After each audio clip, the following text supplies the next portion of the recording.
Algumas pessoas falam, eu quero tanto ficar com ela ou tanto ficar com ele porque eu a amo. Mas ele não quer ficar. E a pessoa vai forçando, vai forçando. Que tipo de amor é esse? É um amor interesseiro. Um amor que adoece. Um amor que adoece. O amor verdadeiro, o amor livre. A pessoa fica com a pessoa se realmente ele sentir que deve. Deve ser leve, né? Sim. Então vamos lá, Maílcha, faz a pergunta aí. Tá. O Gustavo, ele diz assim: eu tenho problemas financeiros, depressão, fui diagnosticado com esquizofrenia paranoide, sei que é coisa de vidas passadas e ancestralidade. Como resolver? Além do problema que estou passando com minha sexualidade. Eu vou responder o Gustavo com um caso clínico. Alguns dias atrás, talvez um mês, 40 dias, eu recebi uma jovem de uma cidade aqui do interior do Paraná com diagnóstico de esquizofrenia, depressão e várias tentativas de suicídio e um problema grave também na sexualidade. Ela tinha, além da indefinição sexual, ela tinha encontros espirituais, relação sexual com espíritos. Era tenebroso a coisa. Quando nós abrimos a frequência dela, claro que ela fez um tratamento completo, tá, Gustavo? Em uma das terapias que nós encontramos o núcleo do problema, enquanto ela estava grávida. O pai tinha uma outra namorada, uma noiva, quase não era bem noiva ainda, quase noiva. E o pai simplesmente abandona ela para se casar com a mãe que estava grávida. E essa moça vai no macumbeiro e faz uma amarração amorosa para que a mulher dele perca a criança e ele volte para ela. Olha que interessante. Fez a magia para ela perder a criança que estava grávida, para ele voltar para ela. O que aconteceu? A criança nasceu, já nasceu doente. E ela tinha 32 anos quando veio em busca, né, de terapia, 32 anos de sofrimento e dor. E só tiveram ela. Tudo, absolutamente tudo que os pais conseguiram financeiramente, gastaram com ela, internando e levando ela para São Paulo, levando para o Rio de Janeiro, buscando as mais variadas formas de tratamento. E onde que estava a origem do problema dessa moça? Na macumba feito antes de nascer pela ex do pai. E o que é pior? A ex do pai, depois de alguns meses, viu que não voltou, suicidou-se. Aí, peso. O peso, além da magia, além da dor do suicídio dela, a obsessão dessa ex do pai na menina. E tem como resolver? Foi resolvido. O tratamento durou acho que 6 meses, 7 meses, porque ela veio, fez um intensivo.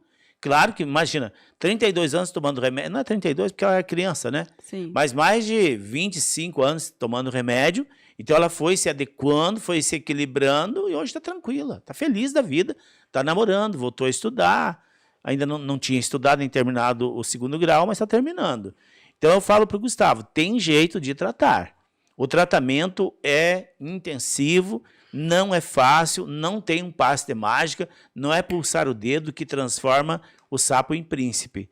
É gradativo e sequencial para a gente poder chegar até onde a gente chega, até onde a gente precisa chegar. Porque, olha aqui para mim, é muito pesado esse campo da magia. Imagine o cara que fez a macumba, ele recebeu. Então ele tem uma legalidade para fazer. E as entidades, elas atacam de todas as formas. E nós temos uma forma diferenciada de tratar essas questões. Nós não criamos guerra espiritual.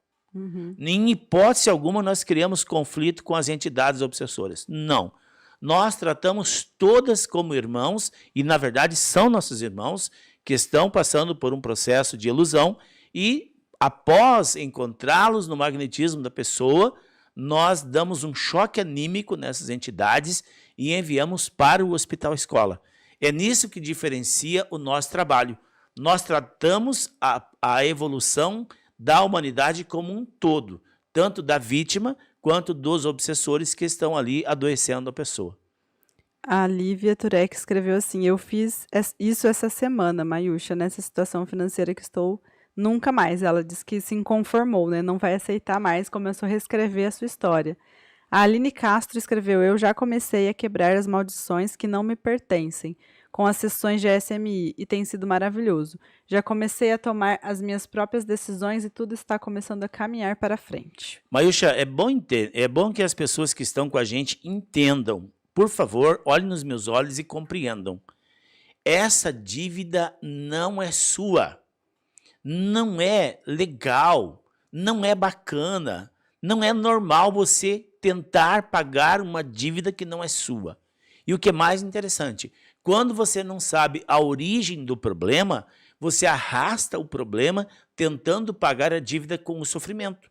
E Sim. cada dia aumenta mais o sofrimento. E como que se paga uma dívida dessa? Descobrindo o que é, transmutando isso e tendo sucesso absoluto. Aí a dívida está paga.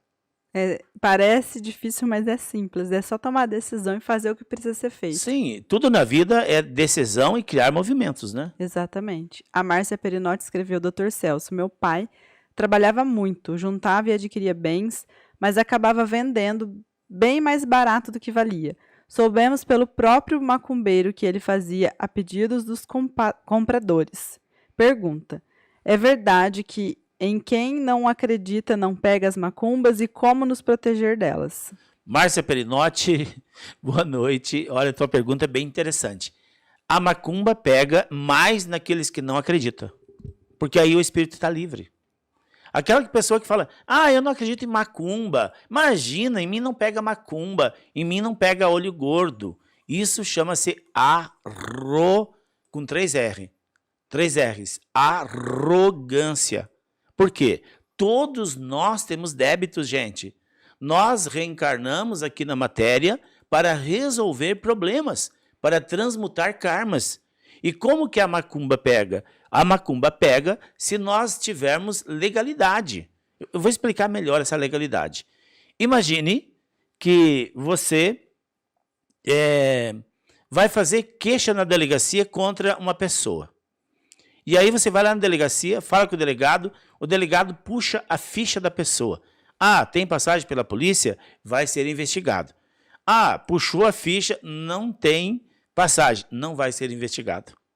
O mundo espiritual é assim. Quando a pessoa vai até o macumbeiro para pedir para fazer o trabalho para amarrar A, B ou C, o macumbeiro conversa com ele e diz, volte daqui tantos dias. Durante esse processo, os guias desse macumbeiro puxa a ficha kármica da pessoa em questão. E aí, vamos supor assim que a pessoa matou uma outra pessoa na vida passada. A pessoa enganou 3, 4 pessoas na vida passada. Isso tudo está na ficha kármica. Então, a entidade volta e diz, ele tem dívida, ele matou alguém na vida passada, ou ele enganou tantas pessoas na vida passada, então tem legalidade. E aí o macumbeiro acerta o preço e ferra com a vida da pessoa. Independente se ele acredita ou não. Aqui nessa questão não entra acredito ou não acredito. E a Márcia falou uma coisa muito impressionante, gente. Nós aqui atendemos todas as pessoas dos mais variados níveis de religiosidade. Desde padres, pastores, pai de santo. Então a gente atende todos que procuram. E a gente fica, além de que nós estudamos a alquimia. O estudo da alquimia que nos ensina, claro que os espíritos de luz e sabedoria, nos ensinam como trabalhar com essas questões pesadas.